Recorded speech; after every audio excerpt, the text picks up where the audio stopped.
Hello and welcome to another episode of the All About the Balls Sports podcast. And you join me, Gareth, and our brand new co-host, star of the show, Ian Boise Man Boyce, in deep conversation. We've actually been chatting and just shooting the breeze for about 20 minutes now. And we suddenly realised we hadn't pressed record, and we were just like, using all of our best material and stats and stories and everything. So we thought we'd better start recording. So you join us mid conversation. But lads, how are you? How have you been? I am very good. Thank you. Yeah, been a very good weekend. I saw you for your 40th, which was nice. And it's an absolute pleasure to have Ian Boyce back with us this week. Back by popular demand. The feedback from our ever-growing listenership was excellent on you, Ian. So thanks for coming back. And when we say ever-growing, we mean Boyce's wife downloads it now as well. Yeah, so, exactly. Which we will take. Look, we will take that. Exactly. She loved it. Never look a download in the mouth. No, that doesn't make sense. That's wrong. Gift horse. Although this is a sad reflection of the state of play. Is that I think last week, at the end of last week's show afterwards, we were saying how some of us had two phones, like a personal phone and a work phone, and we're like, Christ, we should be downloading on both phones. That'll really up the numbers. Only kidding ourselves, lads. Through the roof. Only kidding ourselves. But Gareth, how are you, man? How was your weekend other than shenanigans? Yeah, good. Yeah, you and I ended up in Rocket Revolutions on a Friday Can't teach that. And we comfortably pulled the average age up by a good 15, 20 years. Well done. We had the tramp stamps to show for it. Very quick story. I will tell you. I will tell you this quick story. On Saturday, I was lending my glass outdoor table to some friends of ours. Neighbourly thing. So they came around to pick it up. So I said, I'll help you put it in the car.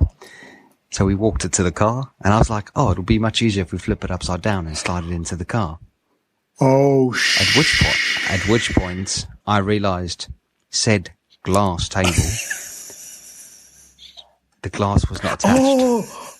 Oh, mate. So a 2 metre by 1 metre sheet of glass just flew out the table, smashed into smithereens on the drive. At which point me and the friend of mine was just stood there looking at each other going, this is not good. Wife came out. I was going to say, I could imagine Liz was not happy. The other wife came out. And they both went, did something? And we all just looked at each other, and I just went, yeah, that's not attached. That's not attached.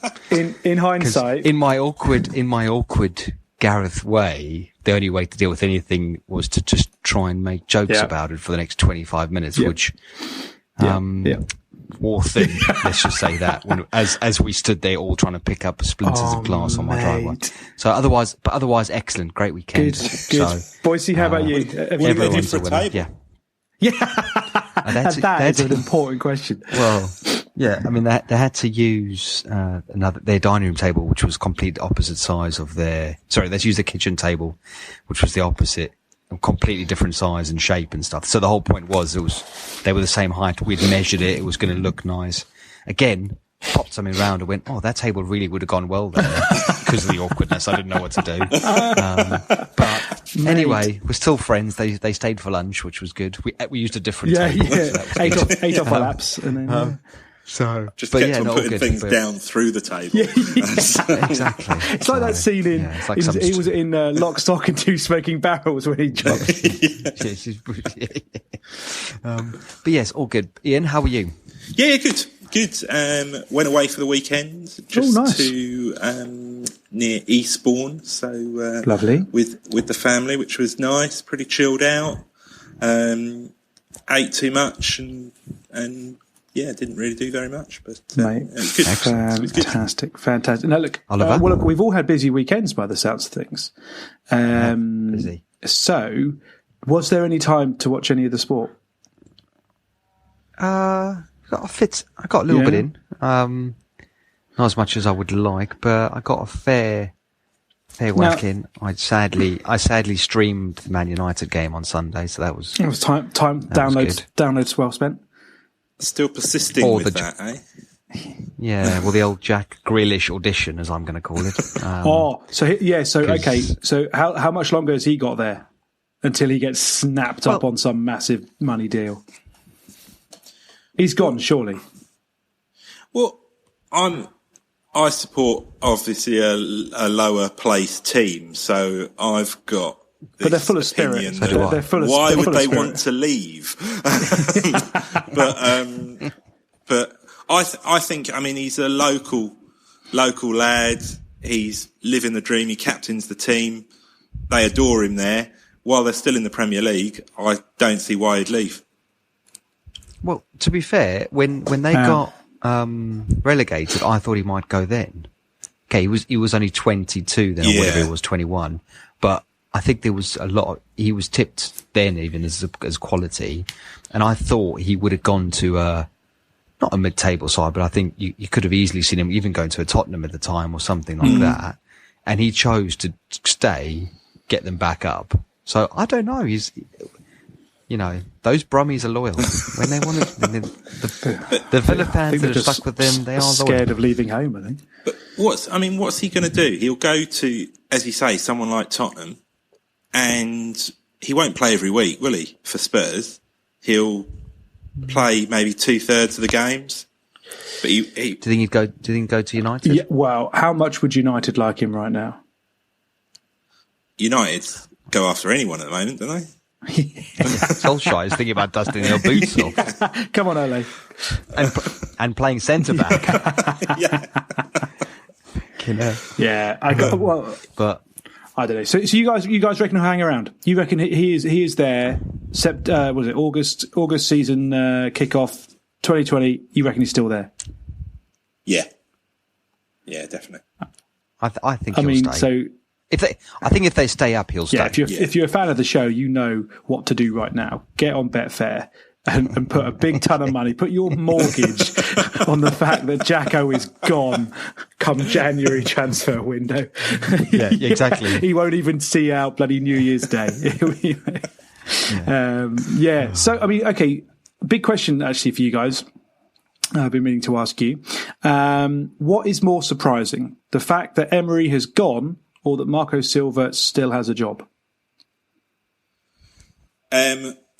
Well, I didn't realise Arsenal were playing midweek, so I think neither did they. He had another game to show how inept he was. Meant that he was pushed before he'd go, and I think the manner in the fact that Everton only just lost to Leicester, and it was like last minute disputed goal. Potentially saved Silva for another week, but I don't think he's got much longer. I think it's quite interesting at the moment because all the top teams are changing managers, and we've been waiting so long for teams to break into that top 4, top 6, and now you've got a top 2, and then 4 or 5 teams that are then making up that top 6, and then you've got Arsenal and United that aren't even in that top 4 or 5. So it's oddly quite an interesting league now. Yeah, it's become. I agree with you. Actually, I think it is an interesting time.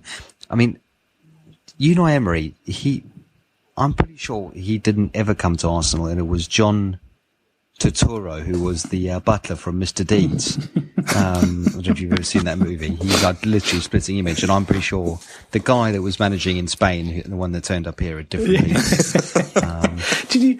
And he's on a beach somewhere. And John Turturro's been running Arsenal for the last 18 years. Did you hear that? I think it was last year when who's there was an awesome All Blacks winger was it Julian Surveyor, I think, and he left playing club rugby in New Zealand and went to Toulon and didn't have the best of times. I don't think he settled, didn't quite hit the stride that he was expected to.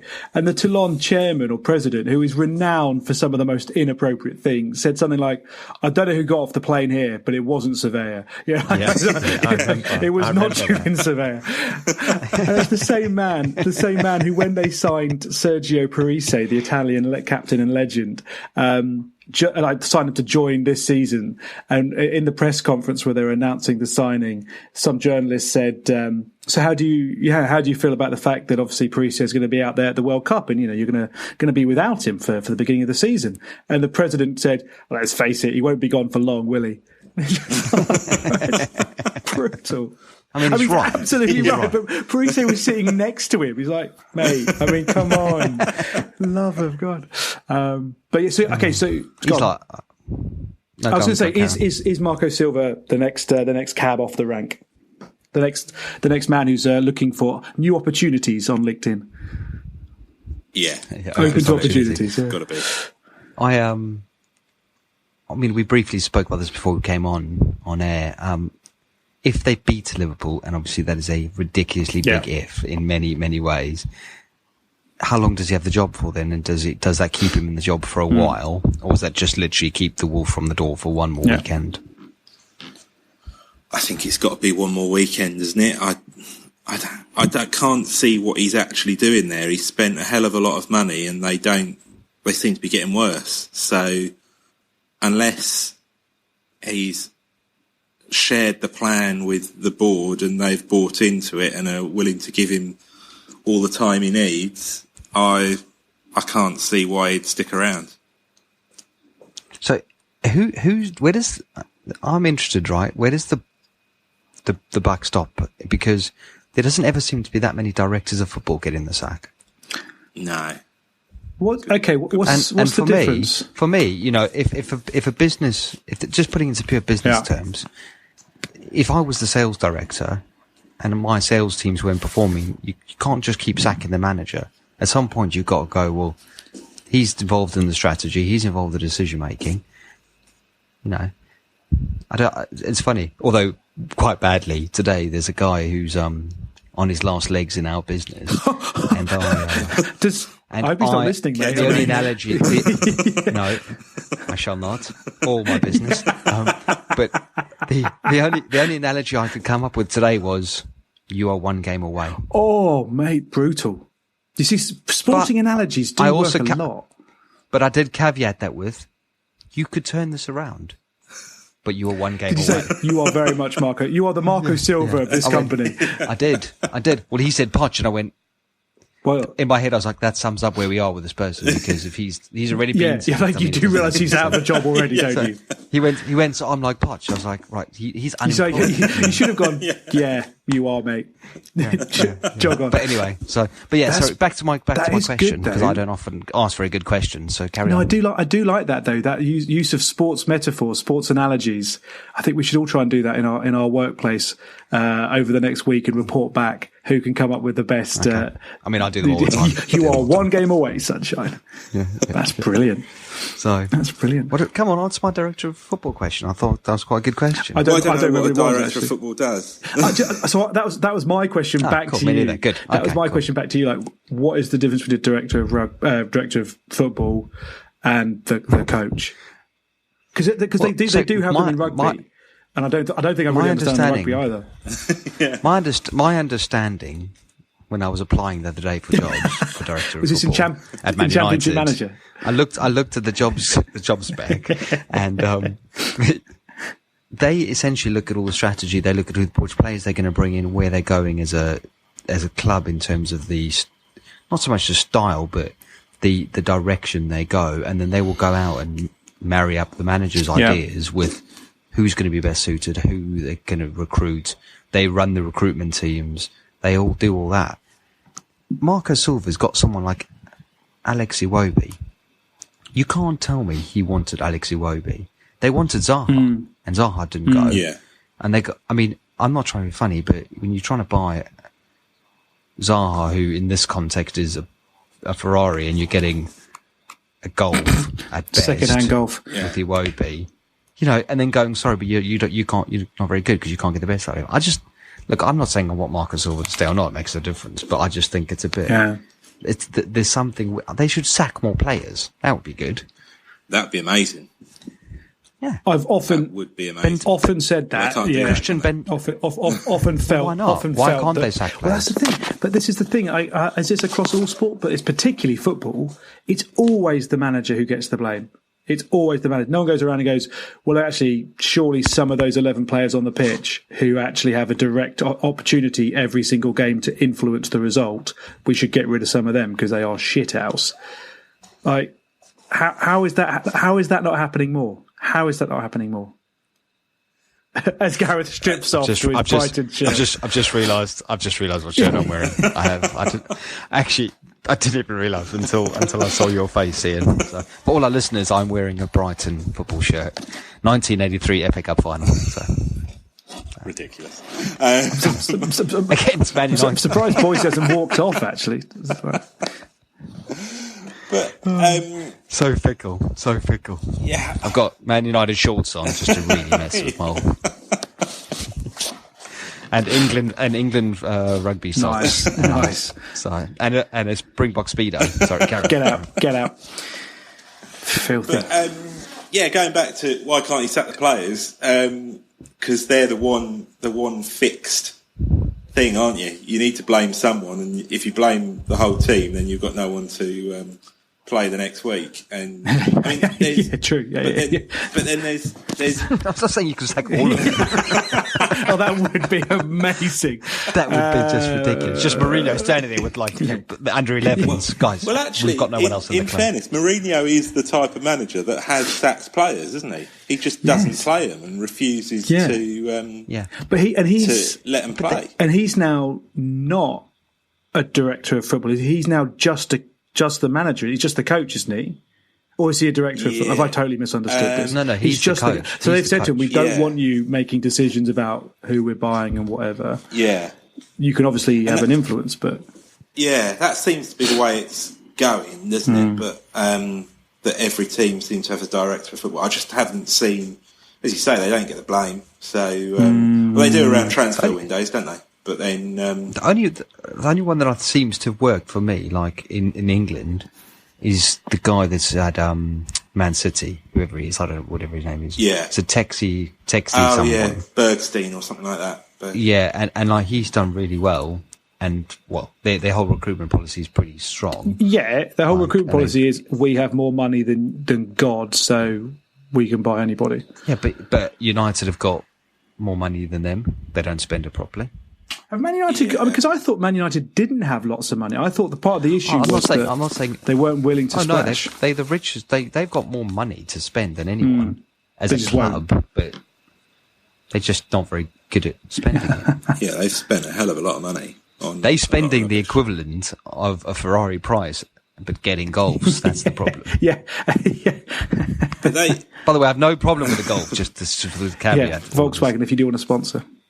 Yeah. But it's no surprise, surely, that Man City and Liverpool both have coaches that have been backed and they seem to have a strategy and they're buying players that fit to that strategy. And like Guardiola was very clear about what he wanted and what style of football and which players suited that and which players didn't. So Joe Hart, England goalkeeper at the time, was just pushed out and told you don't have a future because he didn't fit into that. And Klopp's done the same thing. I mean, they've bought well, whereas it seems United have just gone for let's buy the best players in each team and fit them into what we are because we are United and it will all work fine, which is one of my big hates of Man U and Man U fans,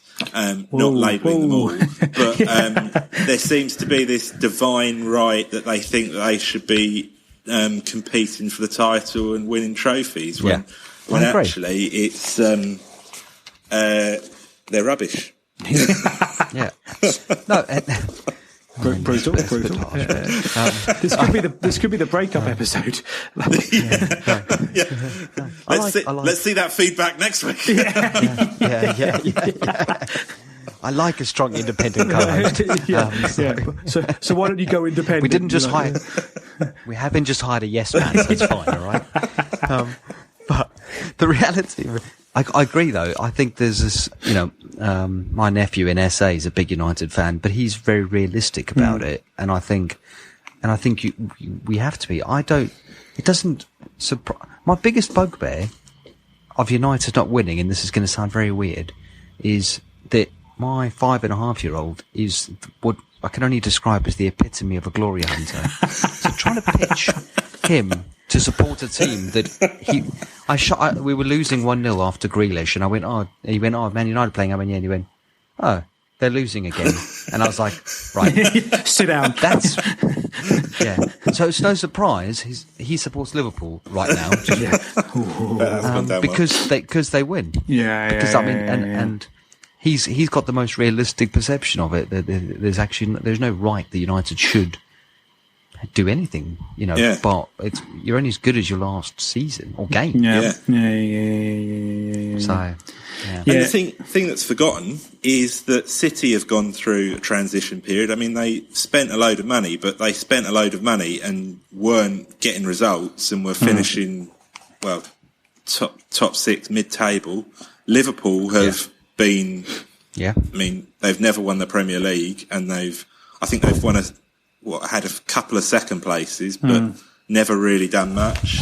It's only recently they get in the top 4. Chelsea, they spent a load of money and didn't get results. So United will be back, but sadly, it's the cycle, isn't it? And but that's why. So going back to your point before we move on to another ball,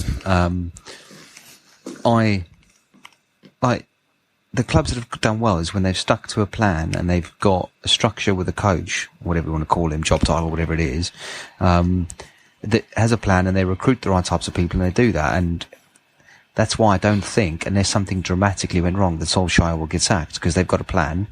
They want young, mobile British footballers. That's why Grealish fits their mould, and that's why they're desperate for him.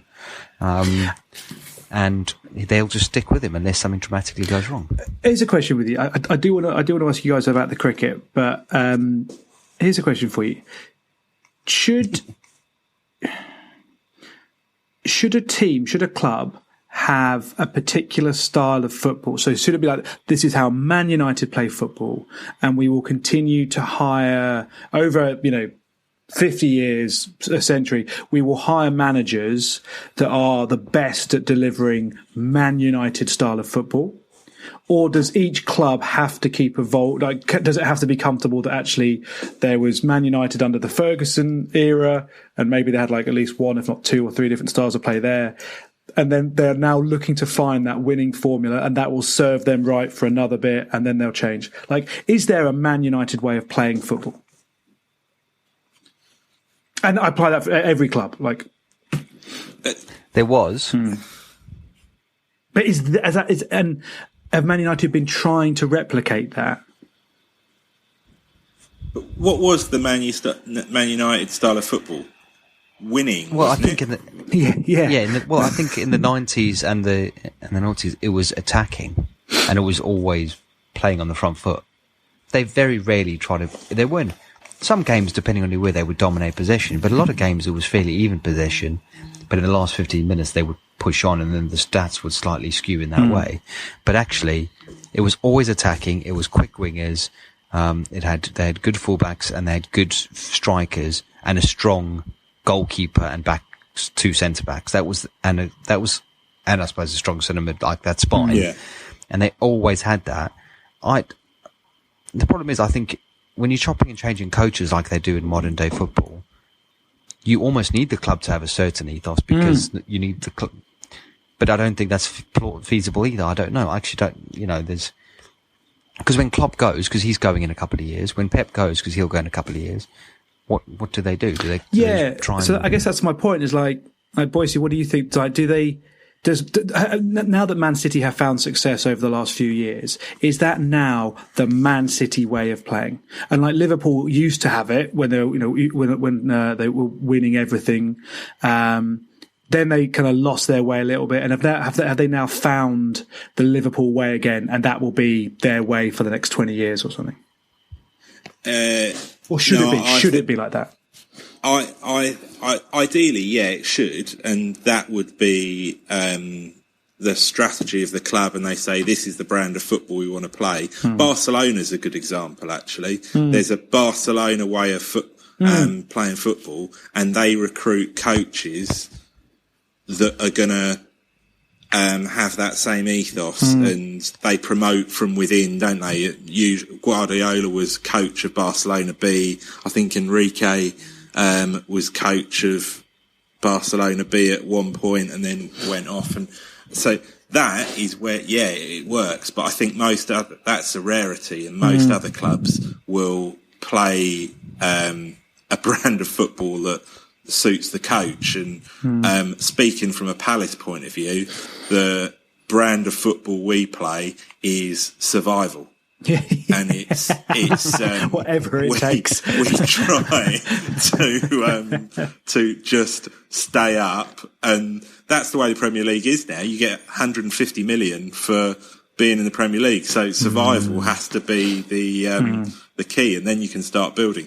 I know we want to move on, so really final point. When we had Pardew, we decided that one season we were going to play attractive football, more attacking. We had good wingers, and we had going to get forward in, change the style of football, and we did that and conceded loads of goals and almost got relegated, and Pardew got sacked. So we moved away from that, and we tried having Frank de Boer for 4 games, didn't score a goal, didn't win for 7 games, and Hodgson's come in and stabilised it. So I think there's an example of where the coach has determined what kind of football they're going to play, and I think that's the way it should be.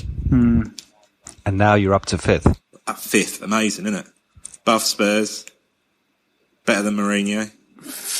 Very much the Barcelona of the Premier League. I've always said it. But let's move on. Let's move on. So, did anyone catch any of the cricket? Either Australia, Pakistan, or England, New Zealand over the weekend, or last week, or whatever it was. I've been watching the England. You and I watched it at. Christ, it was in the wee hours boring. Of Friday. It was so dire. Oh, I don't know. What do you think, Ian? How much did you watch? What are your? Give us your. You're the cricketing correspondent, so give us your overview of that. You are now, so give us that. Congratulations. I didn't watch much of it. I thought we were going to put up a bit more of a fight, but from the sounds of it, the pitch was prepared to be a batting wicket. Last 5 days, be good to bat on. You're not going to get results on a pitch like that. New Zealand are good. They're second in the world as a test team, and England's a third. England are in transition. I thought there was a lot of good that came out of it. There's not much. There wasn't much there for the bowlers, so I don't think we've really learned that much about the bowling setup, other than I think everyone got excited about Jofra Archer during the Ashes and the World Cup, and actually what it's shown is that he's got so much more to learn. He needs that almost bowling unit around him that he can work off and can build a bit of pressure so that he can get that breakthrough. I think it very much looked like he was bowling on his own, and each bowler was actually, they weren't a cohesive unit that were building that pressure. It was just a bit of nothing, and I think that showed because New Zealand didn't really look like getting out, especially when we dropped catches that look undroppable. I mean, can you think of a worse drop catch in international? Mike Gatting did drop an absolute sitter, like, would that have been 30 years ago or something like that? But this is genuinely been regarded as the worst drop in Test cricket history. That's a great label, Absolutely isn't it? Amazing. I actually think I can't remember seeing a worse drop in any standard of cricket. Like, well, you haven't seen me play cricket, but I dropped some sitters, and it was worse than that. It just, it was atrocious. It didn't even seem to go that slow. It wasn't a pressure catch. It just went straight to him. Didn't even have to move. Did you see our? It was a really nice pace. Yeah. That makes sense. It wasn't so slow, like you say, that you could think about it, but it wasn't quick enough that you had to do something. It's literally, Archer was like full on celebrating. Yeah, that was the funniest. But what I think even made it worse for Joe was that not only did Archer celebrate, he then stopped when he realised he was peeling off doing his run celebration. He's like, "Why is no one with me?" And then turned around and just looked at Joe crying on the floor. It's like, it's not good. And then Archer just started laughing. It's like, you loser, Deadly. Do you know what? It was almost like a VAR celebration when you scored, and then you see the flag's gone up, and you're like, "For the love of." This is devastating, but you were about 27 metres on time. That's what it was. When there's no way that should be disallowed, and you're still getting the goal disallowed for something that's ridiculous. But Denley didn't even look that devastated, did he? He just dropped it and went to shine it. And that was a beauty. Like, we've all had those moments when we've totally ballsed up, and it's amazing to see what do you do in that moment afterwards? How do you try and recover? And Denley's just like, don't think about the cameras, don't think about anything. Ian, you've played some sport with me. I'm quite an angry person when I play sport. Yeah. I think I would have been fuming with myself. If I dropped that, I would have properly had a strop with myself. I think most normal people would, I think. Okay, so there's the cameras on. You're in Test cricket. The game's dwindling away anyway, let's be honest. That's not the reason they've drawn that Test match. No, they weren't. But would you want to see a bit more from him to be like, at least hold his hand up and go, I'm sorry, or I don't know, or do you think it's so bad that you don't even apologise? Just go, look, that is just a freak situation. If you're in the same situation, everyone knows you didn't do it deliberately, and they're going to apologise, and what's that going to do? You're still like the worst job. It was quite village, the whole situation. It was. The fact that Archer was laughing, and he went on to get a ton, didn't he? So he did. Just everything about it was almost summed up the England team at the moment, that they just seemed a bit disjointed, and I don't know, there wasn't much. Well, I would say there wasn't much good. My feelings. I think they need a leader. Well, hang on. Hold your horses there, Burns campaign manager. Rory Longhair Burns. So this is what I wanted to ask you guys, because you're a Surrey man. You should love him, Ian. I do like him. I just don't think he's ready. I think the captaincy is going to affect anyone's performance. And Graham Smith. This is the problem. Joe Root. You're either a leader or you're not. Yeah, you're 20s. But we haven't got any Graham Smiths. No, Burns is not a Graham Smith. Graham Smith is an absolute bear of a man. Yeah, he's a hero. Came in, reorganised the whole of cricket and led it from there. Burns isn't that. I agree he's good, but what I was... As a captain, though, is he good as a captain? Sorry. He did well, Yeah, they won the league, so... but they won the county championship. But I was thinking about this. So, do you know who's got which player, since Root became captain, who's got the highest batting average? In England. Ooh. How long has Root been captain? I can tell you that. He has... Oh, no, I can't tell you that. Did he captain in Australia? No. 2 seasons? Is it 2 or 3 seasons? Yeah, something like that. I'm going to go Johnny Bairstow. What? No. You can't give that lunatic the cap. Oh, sorry. I thought. Sorry. Captains. Bloody hell. Oh, dear. I'm angry. What incredible natural reaction there. Whoa. Are you absolutely Get out. insane? Oliver Matthews has left the conversation. Yeah, no. Best batting average. I don't know. That's a good stat. Joe Root. I thought this might be a trick question. So what does that say? Well, it says he's our best. It says he is still our best batsman. What was his average before? 52. Captain? And what was it now? 42.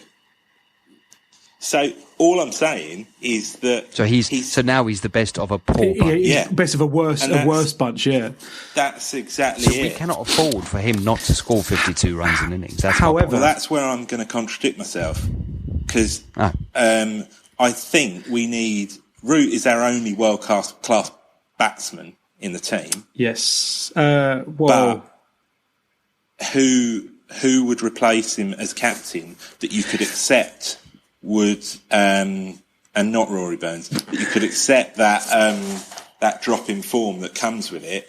But I just don't think we've got enough world class players to cope with that drop in form that you get from the captain. And I was thinking Strauss wasn't a major great captain, but he had great players around him that would perform when he didn't, and you could accept that.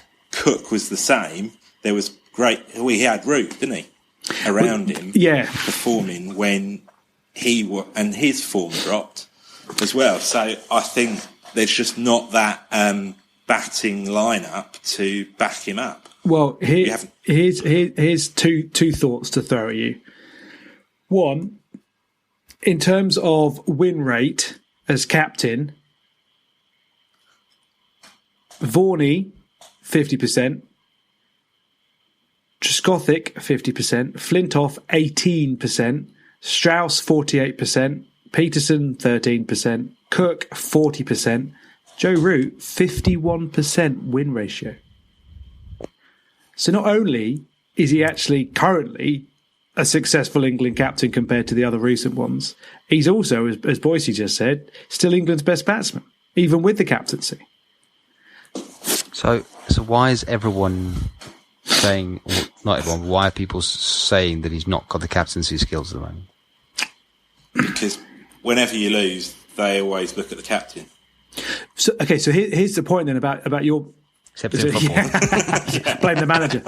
So, Director of cricket is gone. Ashley Giles, see you later. What is he? Mate, he has a lot of nice holidays. I'm doing some research around the world. Him and Taylor just walk around doing stuff. Oh no, that's Ed. It's Ed Smith, isn't it? Sorry. But here's my controversial view. Do you actually need a captain? In cricket, cricket. So you've done the toss. Absolutely. You've done the toss. But it's literally the most vital captain. In no other sport is a captain more important than cricket. Okay, you do the toss. Just bat first. They're delivering your strategy, your on-field strategy. 11 overs in. Who's going to bowl next? Well, okay. How many times? Because I'm telling you, Johnny Bairstow would back himself. If there's no captain, he'd be like, I'll have a bowl. I'll have a bowl. Johnny, you're terrible. Well, if you won't let me keep, I'm going to have a bowl. Johnny turns to Ben Stokes and said, hold these, son. And I'm going to give you a really good example why captain is vital. No. Ian, did I ever bowl for the old Suds? No. Why? Because you're not a good bowler. And, well... You don't know because you've never seen that. That line of inquiry backfired a little bit, didn't it? The captain wouldn't let you bowl. Our captain, he took a stand there. I mean, he didn't listen to me when I said I don't want to bat three, but that's also a different conversation. Right. So let me get this straight. Are you saying, though... That was the right decision to bat me three, I think, by the way. And not to let you bowl. And to not let me bowl. And to not let me bowl. So look, besides your old skipper, who clearly is essential to this team, at international level, do you actually need one person rather than like two or three? Your keeper, your first slip, all your slips, who are making a judgment on how good the bowling is going. Your top bowlers know how they're feeling in form. Are you telling me that Joe Root, has there been a single piece of captaincy that you can look at Joe Root and go, do you remember when he brought on Wokes at that particular time, and then Wokes did something special that no other bowler could have done at that moment. Like, you just rotate through your bowlers. You've only got. I'm sorry, just to be like, I've captained many a cricket side in my time. It was just like, well, okay, hang on. We had Mark and Tomo first up opening because they were quicker than anybody else. Right, okay, you guys off. The ball now going to swing a little bit, hopefully, whatever. We'll bring you on. Time for a bit of spin, because you always do spin number 5. Right, and now who's feeling fresh again? Like, there's not that much to it. Hashtag Matthews for England captain. Well, I mean, exactly. Exactly. Just get me over there. If there's nothing to it, then why can't Burns be captain? I'm not saying Burns can't be. I think we all are. But like, no. But this is my point. Is I'm not entirely convinced. Like, the great captains, absolutely. But the best thing that Joe Root can do for England is score a ton in every other innings. That's how he can lead. To score a ton. He is not some tactical genius by any way, shape or form. Well, let's see. I can't believe you're talking about getting rid of the captain. Mate, I'm sorry, mate, Ian. I'm 100%. Hear me now, believe me later. This is. You bring many valuable things to this podcast. That is just outlandish. I can't think of a better word. I need a captain with a dictionary right now to tell me what to say, because I don't actually. I don't. Like in any other sport, I get there's like most other sports. You think a captain's neither here nor there. Maybe they'll shout at someone and they'll do something, but okay, rugby. Yeah. Do you think you need a captain in rugby? You need that one voice to decide whether you're going to kick for goal or go for the corner. So yes. Well, yeah. So you need one person who's going to make that. We'll have the full-back, the scrum half, the prop, and the flanker, and they can all just decide if they're going to kick the balls. But rugby's it's a much faster paced game. You need something that's a much faster paced game. Cricket. Yeah, I can kick it over from here. Yeah. Johnny Bairstow will be going, I'll kick it over from here. Look, which is another reason why you don't want Bairstow on your side, because he'll end up doing bloody everything. I tell you what, Faf de Klerk, because the problem you just get the fly off will go, I'll kick it from anywhere. It should just be, I mean, it's just, oh mate, this is you. I'm just saying. I almost, when something's so left field that you think, did I not get the message about this part of the agenda, and this was just to wind me out? I feel like this is just to wind me out. It's also one of those things where you're like, of course it's ridiculous, but I haven't been able to actually shut it down entirely yet with a really killer point. Because so far, quite frankly, didn't Joe Root? Sorry, just to be didn't we win the toss and we bowled in the second test? Yeah, I saw your tweet about this. What on earth? But Williamson said he would have bowled. Yeah, because he's trying to throw boot of bone and go like, sorry. I mean, Kiwis are friendly by nature. That pitch, it's a notoriously good batting pitch. So why didn't he bat? In Hamilton, they say. To bat last. Season bat last. To try what? So was it to have a chance of the win? Yeah. That worked out. Anyway. But, I think the South Africa tour is going to be good, because I think South Africa are rubbish and they need a boost. Yes. And so it's a good time to play England. And I think it's a good time for England to go out to South Africa, which is close to English conditions, and hopefully boost their confidence. The batsmen get a bit of form, and the bowlers can get a bit of form as well. So I think it could be quite a good tour. Yeah, and we will be covering that over the festive season. But I do agree. I think it's a good place to go score runs. They're good, decent tracks. I think. Look, South Africa's bowling attack is strong, so it'll test the batsman again. But you're right. I think this is I would say right now in world cricket, this is the most evenly poised series about to happen in terms of where the teams sit in their like evolutions, and like it's similar to Pakistan, Australia. I mean, that was as even as you like. Well, I mean, it was just actually. I mean, speaking of which, though, we've got two really good series coming up. You've got England, South Africa, and then you've got Australia, New Zealand as well over Christmas, and that's going to be a really good season. Seeing those two go at it, that will be interesting. I'm really looking forward to seeing that. Actually, it's in Australia, so I think the Aussies do have the advantage, but that's going to be really good. Now, look, we've been yabbering on for bloody ages, and we've all got to wrap up and go home soon. But I did want to. I was going to try and spend quite a bit of time just abusing Dave Warner, but I think what are things? I want to talk about a little bit of rugby. Is there any such thing on our podcast? No, definitely not. Anyway, definitely not. Rugby. Question for you guys. Sarries, I can't remember any points behind there. I think like minus 18 or something like that at the moment, bottom of the table.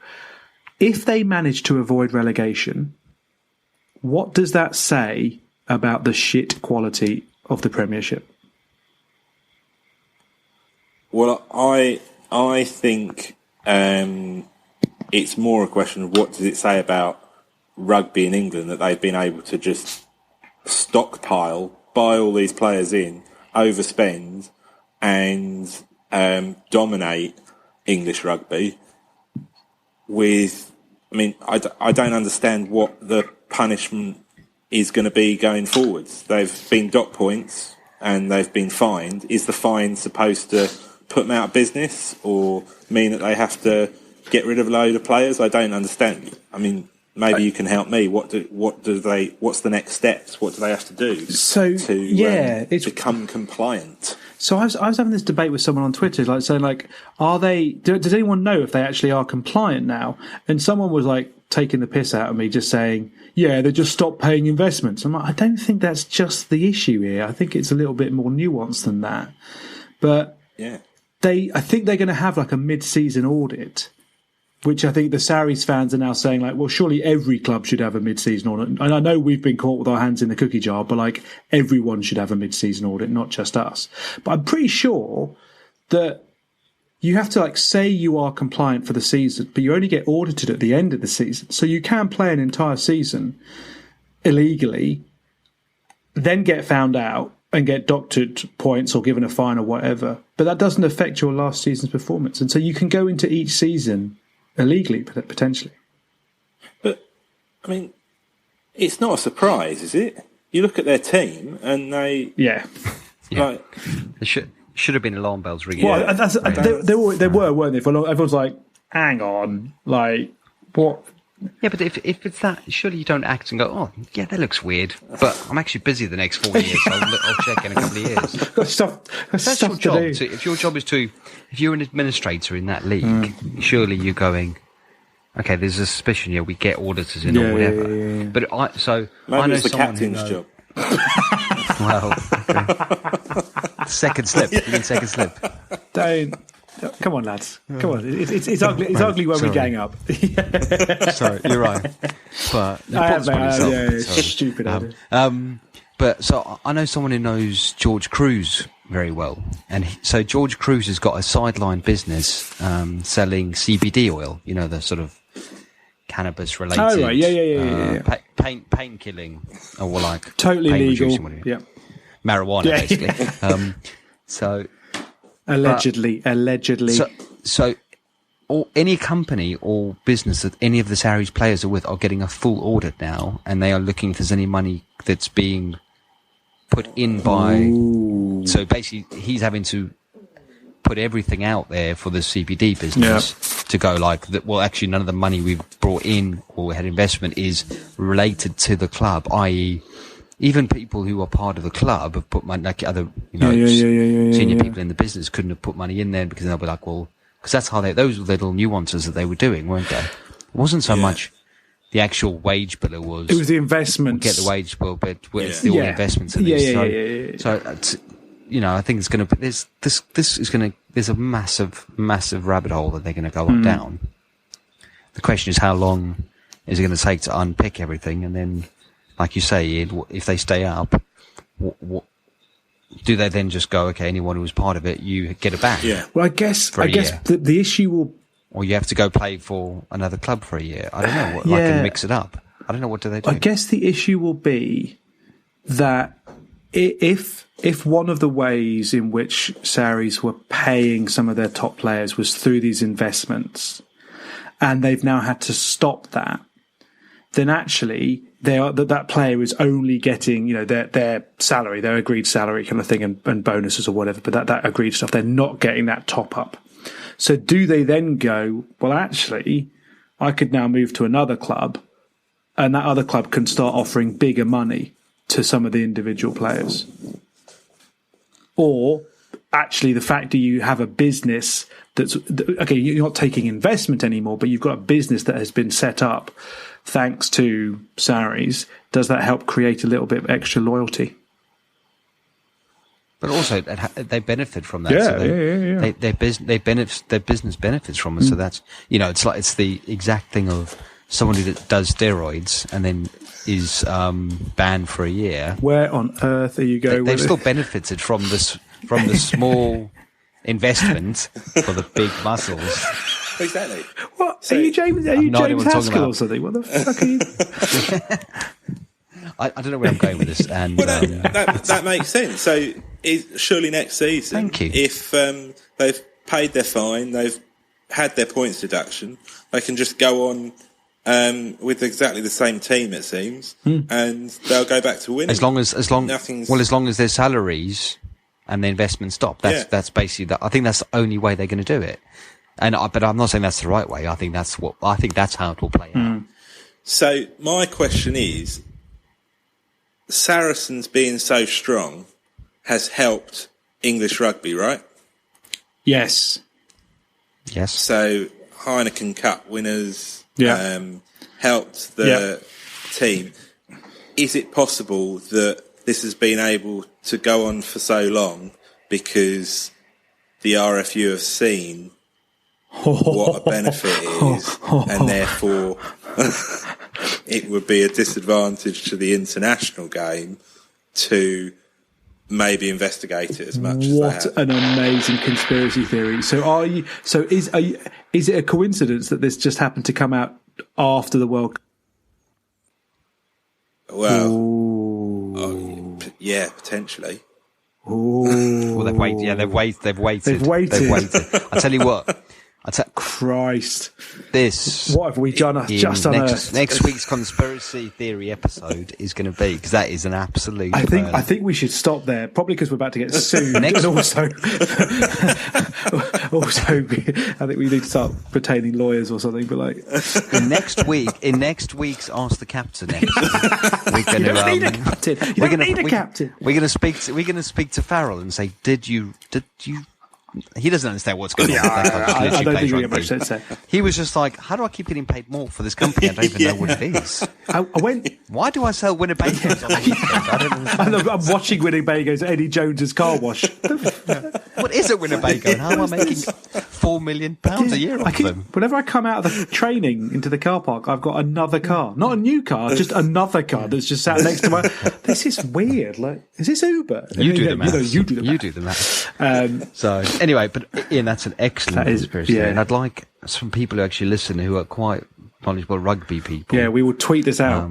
All four of them, if they could get in touch, because I want to hear what they've got to say, because actually that is a great. That is investigative journalism. We have taken a turn here. Bloody hell! This is amazing. Amazing. Return on investment here. Bloody hell! So, I think we need to wrap it up. Yeah, there, we do. All of us need to get new ideas and stuff after that. To really consider. Or I'm going to get a free Winnebago tomorrow. I'm not sure. I have no idea where this Winnebago shit is coming from. It's late. It's late in the show. A new glass top table. My mind's true. Yeah. My mind's still blown from about 12 minutes ago of what we spoke about. So everything now is just a blur into just that bombshell. Gentlemen, thank you very much indeed. I have thoroughly enjoyed that. And I hope every listener has too. Until next week. Yes, it's been an absolute pleasure. Have a lovely week. Cheers, boys. Take care, lads. Cheers. Go well. Bye.